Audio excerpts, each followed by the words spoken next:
most trustless name in news.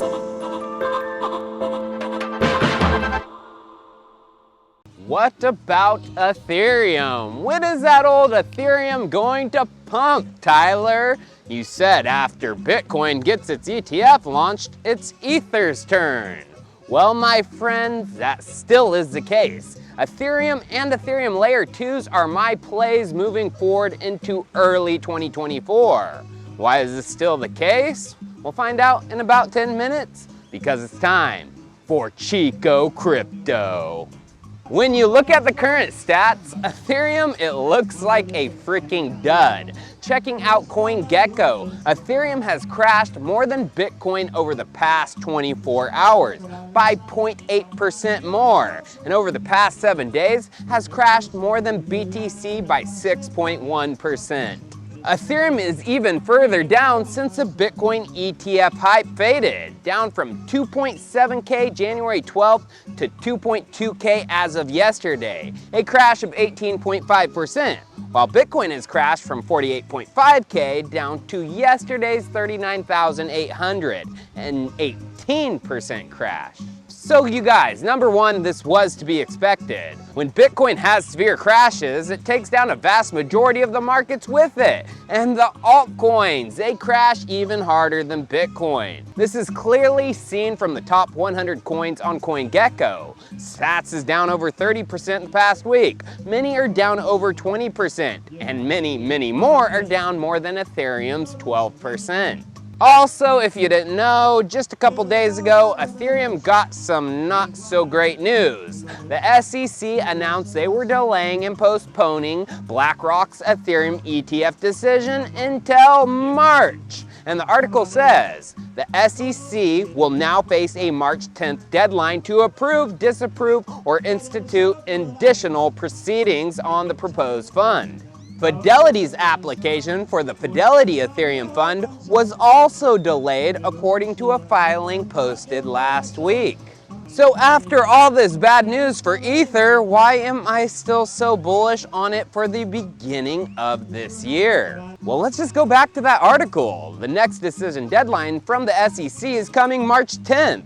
Now let's just hear what I had to say in my last video posted a couple days ago. Because of this, I think the rally back crash we will have this cycle is going to be very similar to 2 cycles ago. Over a 30% crash over the next 45 days or so. I predicted Bitcoin will crash by a total of 30%, aka it will crash by another 12% over the next 45 days. Bitcoin will crash over the next 45 days, but will find its bottom and start pumping after that.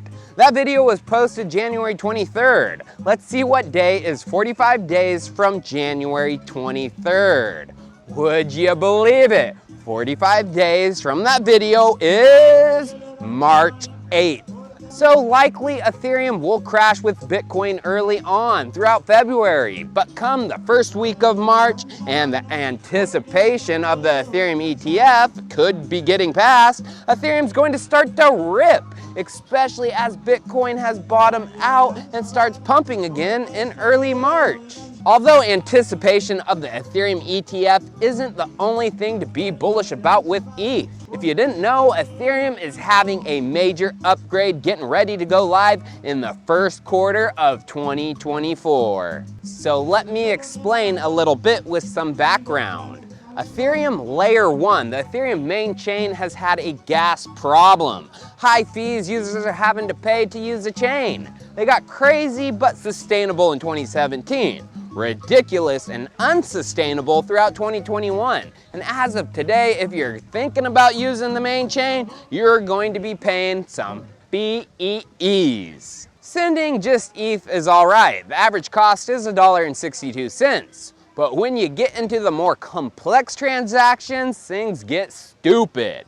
Average cost for swapping is $28.33. NFT sale average is a whopping $47.87. Average for bridging to other chains or rollups is $9.11, and doing some borrowing on the ETH main chain will cost you over $24. Good Lord! That's a lot of money! This is a major problem. So Ethereum has a solution called Rollups and Layer 2s. Right now, this works pretty much the same for every type of rollup and Layer 2. Rollups execute the transaction off the main chain on a rollup or Layer 2 specific chain. It then batches the transaction data, compresses it, and sends it to the main Ethereum chain, where many transactions from that rollup are confirmed together. Roll up, roll transactions up together.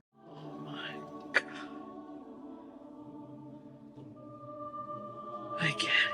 This lowers the fees paid by the users. As we can see from this table, right now swapping on L2s is much cheaper, ranging from $1.16 on StarkNet all the way down to just 21 cents on ZK Sync Lite.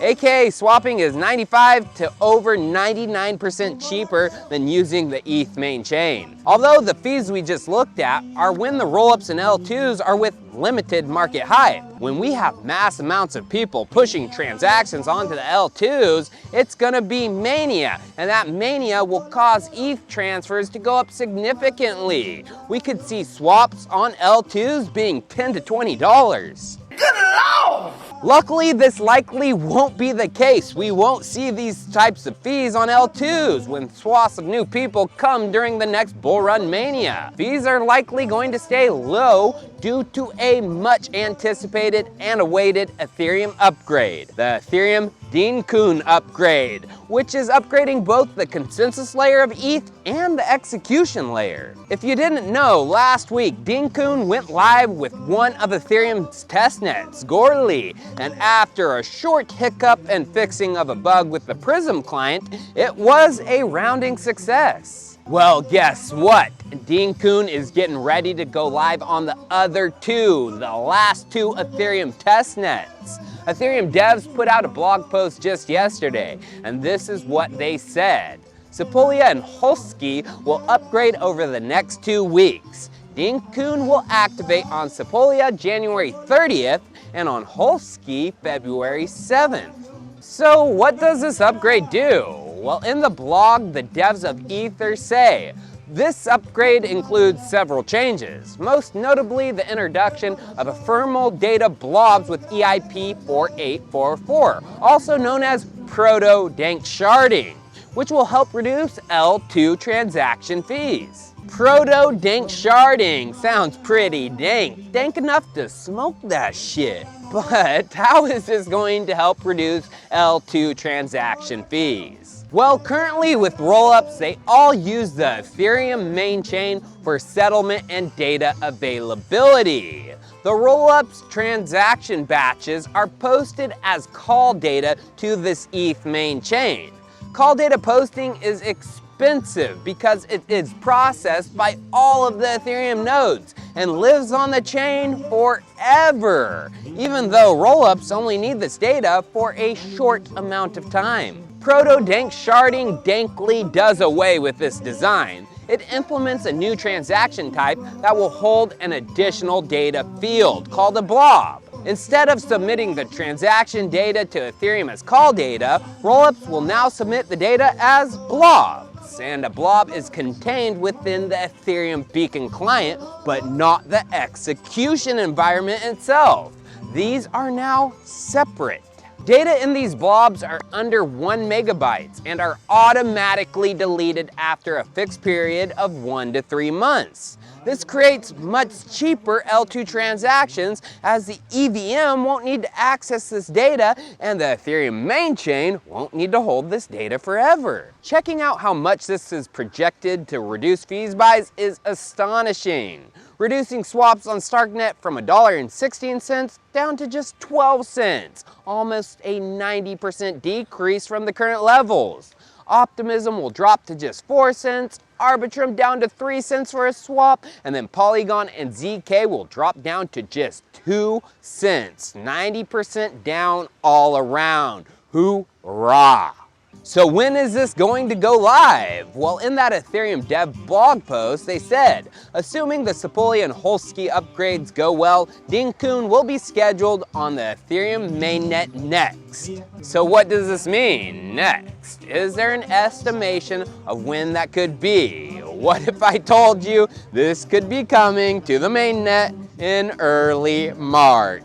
All right, that's what I'm talking about! Well, CoinDesk put out an article titled, Ethereum Developers Set Timeline for Final Dinkun Testnet Upgrades. And the article states, if all goes according to plan, the final test for Dinkun will occur on Holsky on February 7th. After that, developers will ink in a date for Dinkun to hit Ethereum's mainnet, now targeted for the end of February or early March.